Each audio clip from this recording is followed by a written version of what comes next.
You can be seated tonight. Are watching online, and especially want to thank all of you that watch online later. that I don't know about you. Classes on the Holy Spirit by Dr. Hayford, and he'll be picking those up again. Back up. The term church hurt is not one that I know it.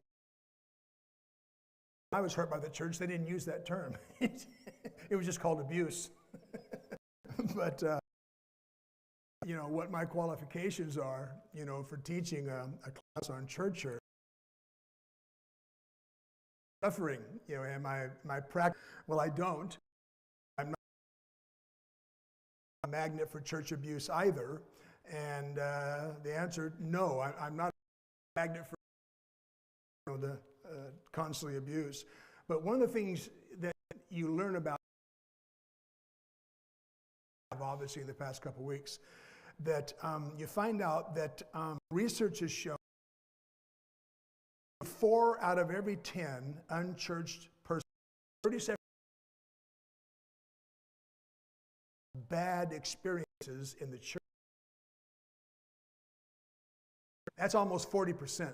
So people that you're trying to, it's not because they don't want to believe. It's not because they're having problems. It's because some church they went to at some time missed that. I was astounded.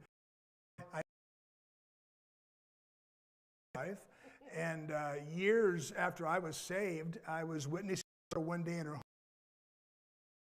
I heard my family are not church people, and from it,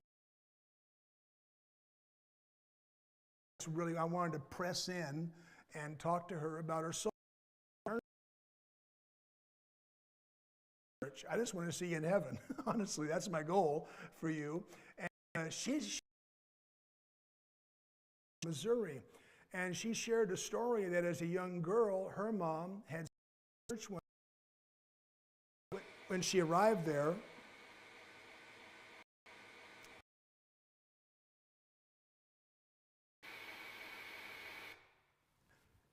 We good? Apparently she wasn't dressed up to standards. They sent her home. And so here my mom at the time, 7, and she used that, she brought that up in the conversation. Some personal elements a little bit tonight, and not much, but just a bit of my own history. Much of this stuff I'm reaching back for. I want you to understand that. I am not church hurt tonight. I've processed this for 21 years, okay, from the time that I went through it. I am not presently church hurt, okay, I'm church happy. And so,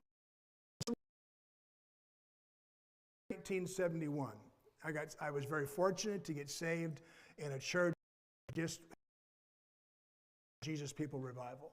And young people were being saved by the drugs.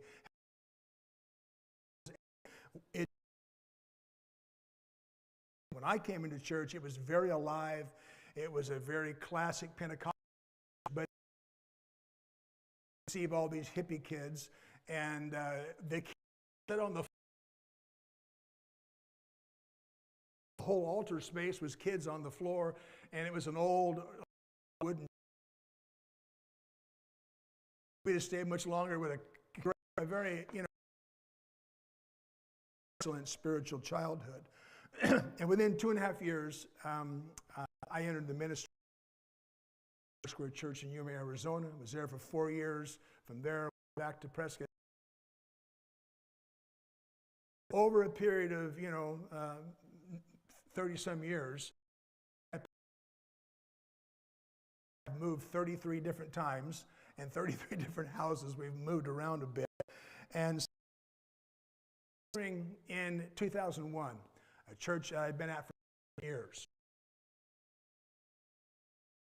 It was a great time. I took over a church that had a problem. The pastor had a difficult stretch of time, but God began to move in that church, and we growth. We're probably running about 420 people on Sundays. We had land and paid for. We were debt-free. We owned 6 acres across the road. That it, at the same time that I was there in that church doing so well, I processed of wrestling over the group that I was in. Because when I was a young convert, everything I said I believed. I began to realize that some of the things in the areas that they were with. And so, to make a long story short, in April 1st, April Fool's Day 2001, growing, successful, financially sound church that I had pastored for about 7 years. At the same time, I left and I disassociated myself after 2.5 years. Reconcile and trying to make things work. I left a fellowship of churches for over that I knew. When I say all that I knew, I mean it was a very isolated group in some ways. About the kingdom I had learned in that group. And so suddenly, I can't stay there anymore. So I said, I just need to go. And I gave the church back, I left a movement that had introduced me to Jesus, that had decided. And I was a bit unprepared for what happened. My investment, a lot of my friends, we were all in. In other words, we were in church 4 nights a week. We were all in financially. We were all in spiritually and in every way. About some elements of the group that were just unhealthy. And I couldn't recommend and it would change. But when we talked to the leadership, and this was a board,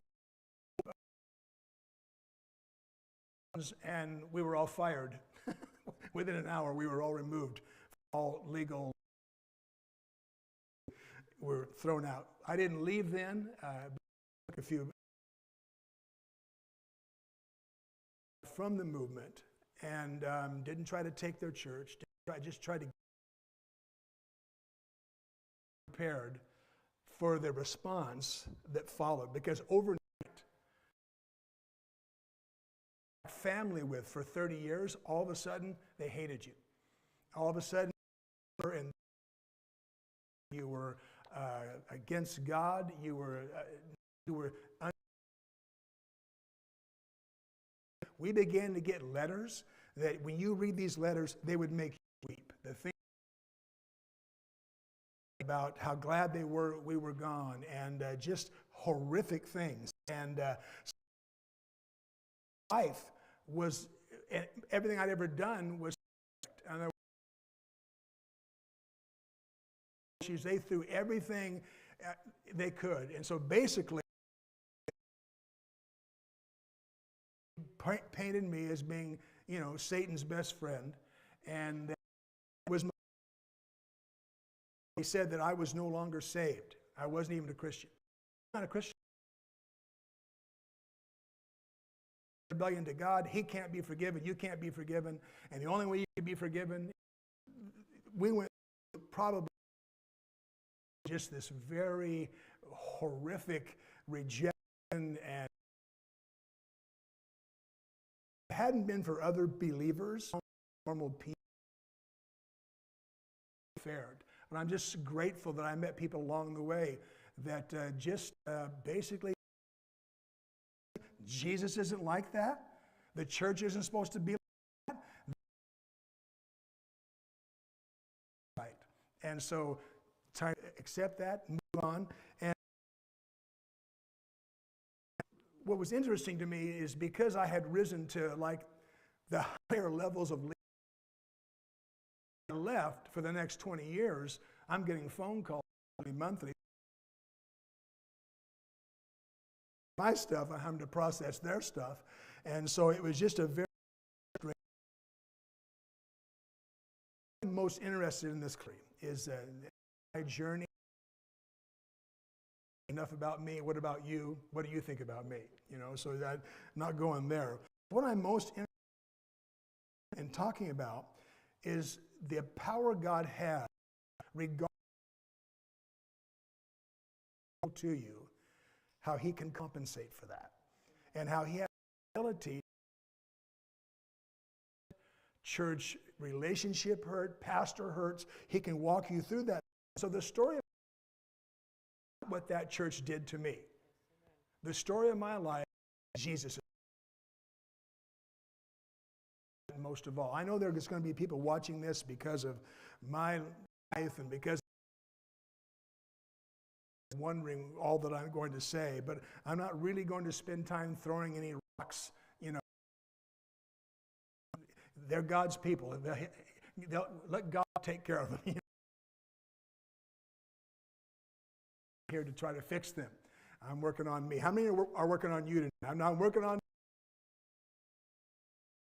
you tonight. Kind of an introduction to the concept and the idea and experience of learning that it seems odd to me that the terms church hurt would ever be together. Nobody attends church with the expectation it's going to hurt. Childhood and introduction to the church was glorious. I loved it. I didn't care. It didn't bother me. I was into it. We did Jericho marches. There was everything under the sun. Any of that. I loved everything that was happening. I loved preachers. I loved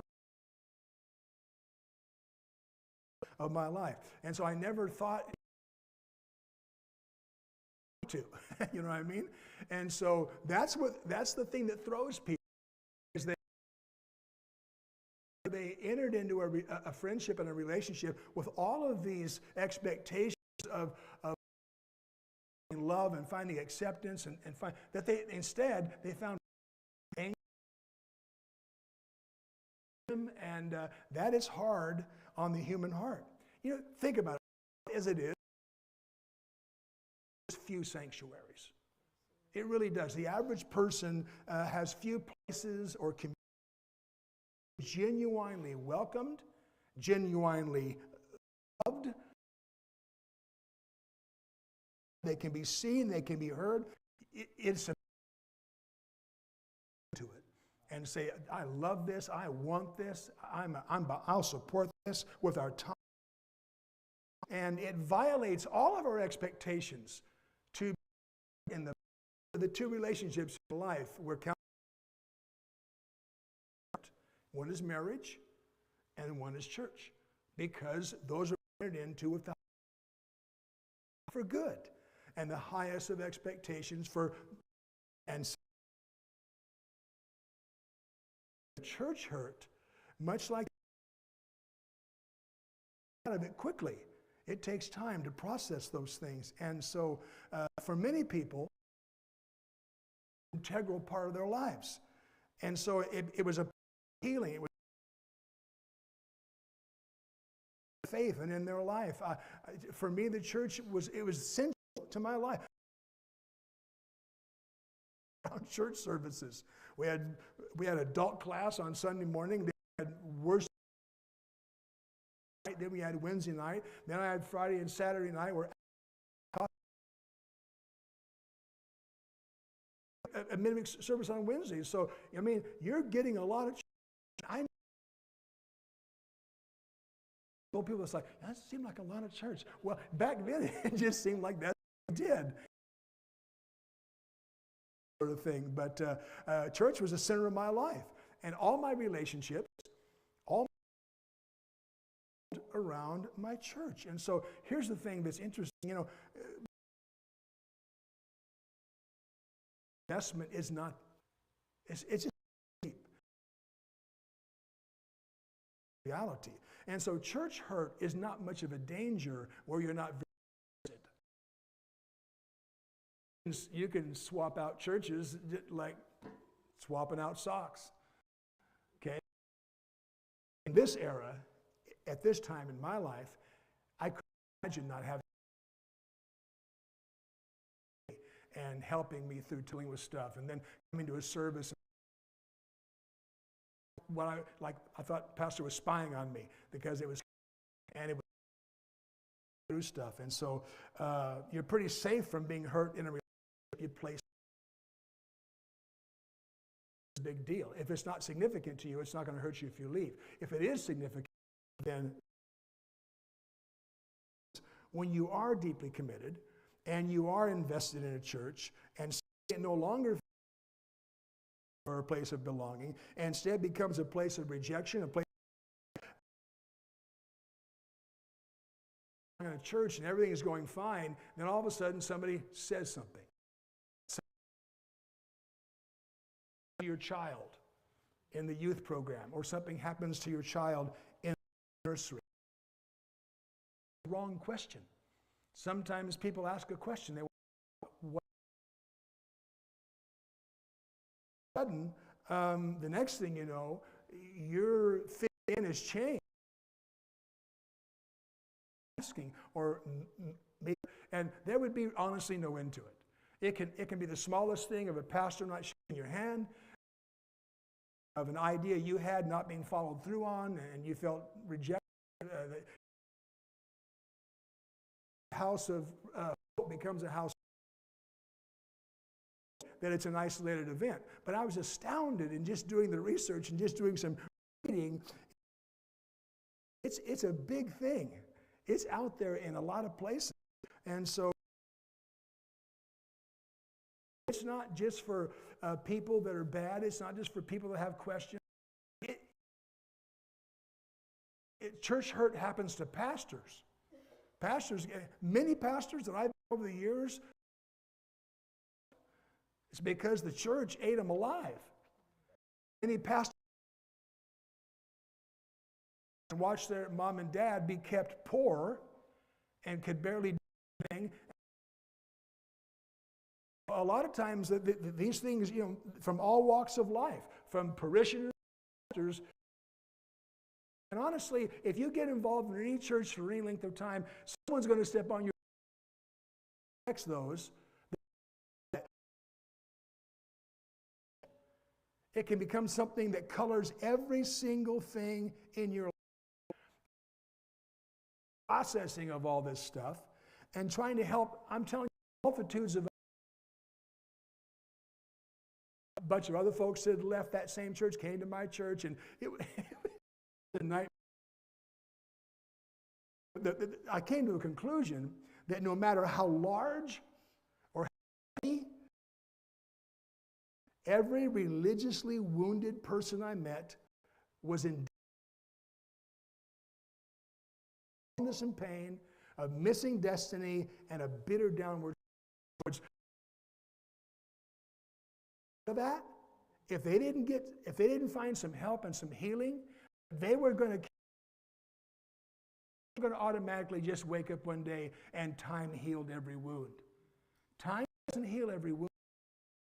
Some wounds need to be healed by confession. Some need truth. Some need confrontation. You just don't get better. That I could never help, they would never stop talking about it. To that. And after a while, I was like, listen, dude, it's been 5 years. And that really, for me, was a turning point where again, all that happened to you, all right? I have the same shrapnel you have. Only problem is I've been removed from shrapnel. But you have to let go of the offense. You have to let go of the anger. You have to let go of fantasizing the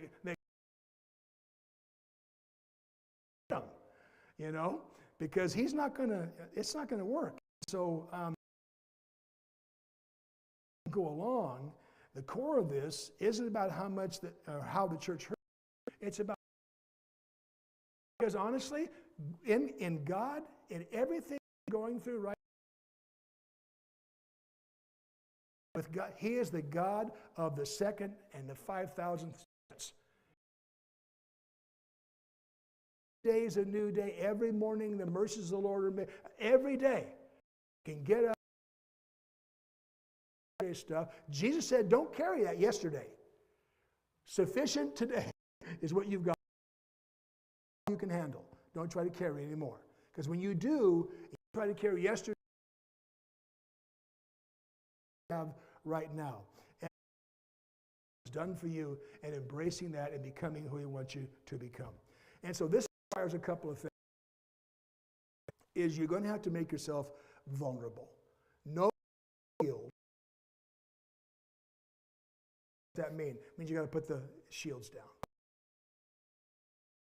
I'm defensive. Well, you don't know what I went through. You don't know what happened. I was there. I saw it all. Throwing, grenades into their peace plot, But the reality on holding on to what you need to let go of, you can't get healed. And so you have to shift from a posture of accusation to really a posture of introspection. It dawned on me how much time I wasted for God. I had a just cause, and if there was a court case, I'd win. I had the papers, that was a lie. And but the truth is that God isn't in the business.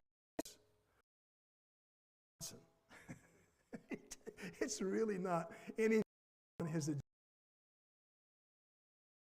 Greg Johnson into the image of His goal. That's His. Those people, honestly, I fantasized about it. I had dreams about it. It was just this bizarre desire, feeling inflicted on those that I felt inflicted it on me. But the process of self-examination. It really did. And this is hard to do. Where there's a breakdown, is to look, is it possible, could it be that I areas. My attitude hadn't been, pristine. And so, or for me, He wasn't looking for me to testify against them. To look into my own heart and let my shield down. I don't care about the court case anymore. All I care about is having your presence again. Joy of my salvation. Renew in me a constant spirit, Lord. I think it's the most important part of all we're going to talk about. About my behavior than he was theirs. He wasn't concerned. He didn't, like every time it's like the heavens is shut up. Every time I came, it's all of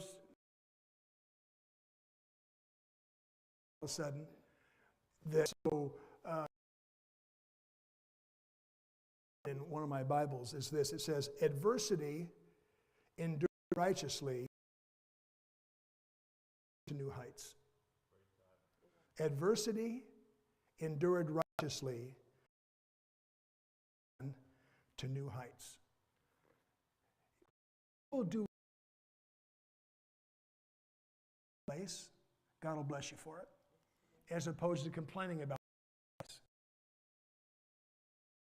difficult situation and see what God does. It was George Whitefield who died. Are often his best improving times. And so that get through stuff without any kind of stuff happening to us. People look at old preachers and think, that's Hebrews 12:10 says, for our earthly fathers disciplined us for a few years, doing the best they knew. God's discipline is always good for us, so that we might is enjoyable while it's happening. It's painful.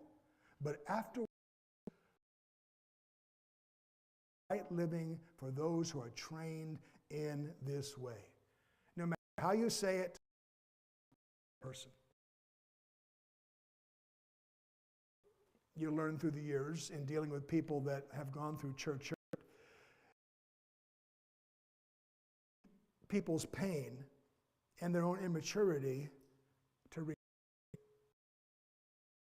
pain and your immaturity grow you.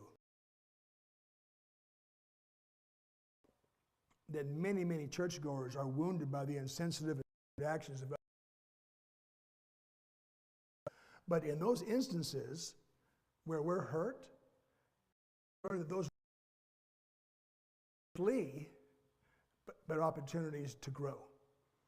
See, we don't view it like somebody turns, I want something done about this, but the insensitive actions of others, they're just flawed sinners like we.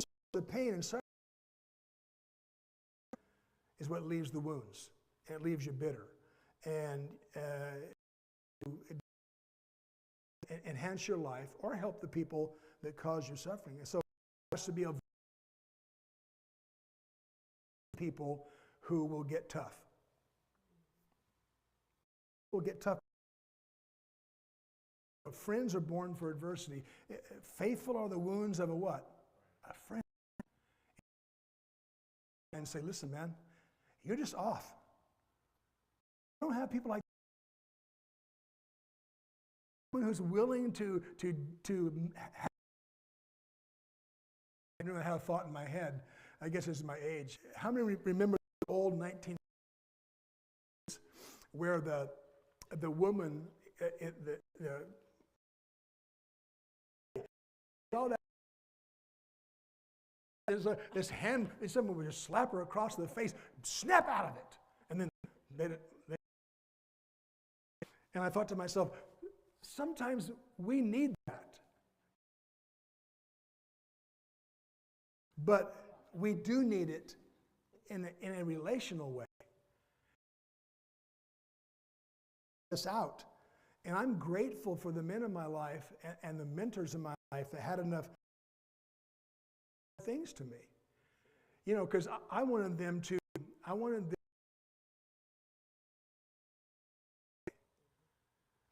say, you know, Greg, you were done dirty, bro. But many times, when you had some attitudes. We're talking about my pain right now, mister. I want to hear about my attitude issues. And so, but that was one, you know, part of being vulnerable is not freaking out when someone begins to talk about. And so it's very easy for people sometimes to believe the myth, and the myth that I'm going to people. That really is actually a popular about disliking the church, but I really love God. I really love Jesus. Compatible concept, because Jesus is his church. The church on the earth. It is his bride. There's than simply some official relationship. And so love, it's impossible. You can't. 1 John 4:20 says, if I love God, he's a liar. For anyone who does not love his brother whom he has seen cannot love God whom. So the truth is, when you think that you're loving Jesus' people, much. Because if you love him, you will automatically,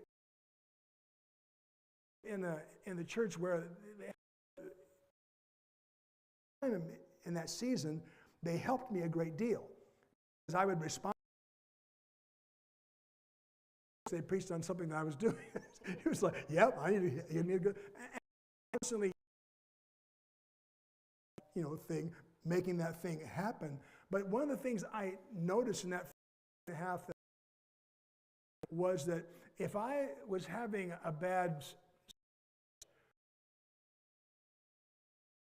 and then when I get not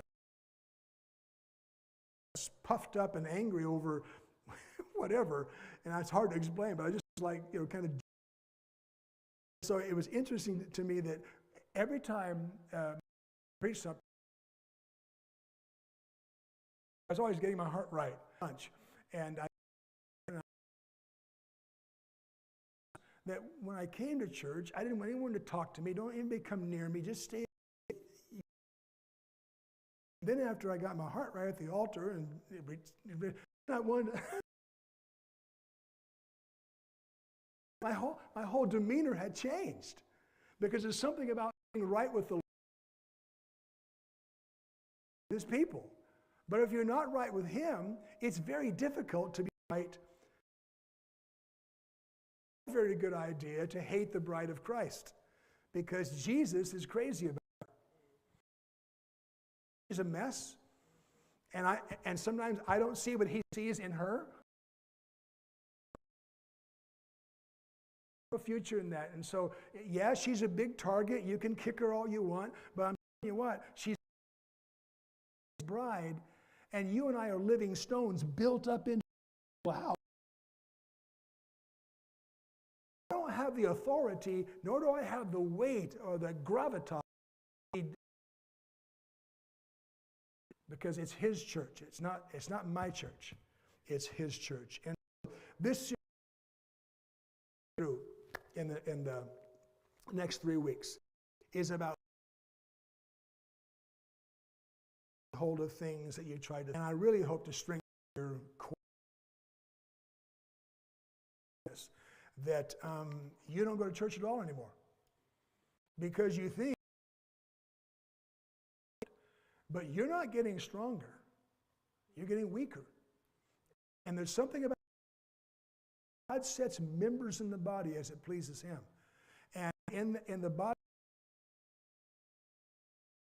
gifting, you develop that gifting, you operate in that, and you become what God called you to be a member of the church. I got saved in a church, I got baptized in water in a church, I filled with the Holy Spirit. To ministry in a church, I felt the call to preach in a church. Where I've came and God spoke to me in some way, and so I've been hurt by the church, devastated at times, in so much that I have lost the church, darken the door again, and hope that everyone in that church are hurt, and say, that's not me, that's not my call, and that's a wrong spirit. And so when you're the one that was wronged and you have a wrong spirit, it's called growth. I just want to encourage you that we're going to have a great time in the class, and I hope you watch all of them. And I'm just going to build a case for trusting and trusting his plan, because the church is not our plan. It's not. And we're trying to build his plan, what he designed this to be, because we really, for the world that we're in, we're here to be the light to the world. That's to show a way that people can leave the dysfunction, leave the shame, leave, and find that in Jesus. Let me pray for you tonight before we go. Father, thank you this evening.